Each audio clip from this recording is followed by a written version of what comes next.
అన్న చంద్రబాబు గారు గెలిచిన తర్వాత ఎట్లా ఉంది పాలన ఇప్పటివరకు? ఇప్పటి వరకు అయితే పర్వాలేదు, మంచిగా అనిపిస్తుంది. ఏంటి గతంలో ఉన్న జగన్ గారికి ఇప్పటికి ఏంటి డిఫరెన్స్? డిఫరెన్స్ అంటే ఇప్పుడు చంద్రబాబు నాయుడు గారి ప్రభుత్వంలో అయితే మేము అనుకున్న పనులు సక్రమంగా సకాలంలో జరుగుతున్నాయి. ఇంతకుముందు అయితే ఎవరిని అడగాలి, ఏం చేయాలి అనేది అర్థమయ్యేది లేదు. ఓకే, జగన్ గారు ఉండేటప్పటికి ఎవరిని ఏం అడగాలో తెలియదు, క్లారిటీ లేదు. ఇప్పుడైతే ఎవరినైనా అడగచ్చు, ఏమైనా చేపించుకోవచ్చు.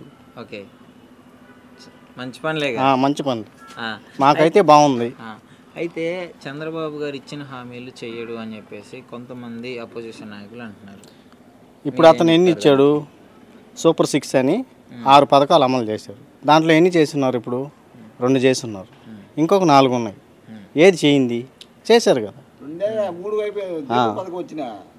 అదే దాంతో 2 గ్యాస్ పెన్షన్ 2 మంచిగా బాగున్నాయి.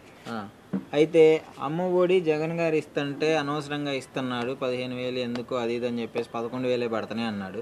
ఇప్పుడు ఆయన ఇంటికి ఎంతమంది ఉంటే అంతమందికి 15,000 ఇస్తా అంటున్నాడు కదా. సో దాని మీద మీ ఒపీనియన్ ఏంటి మరి? దాని గురించి అయితే అవగాహన లేదు నాకు.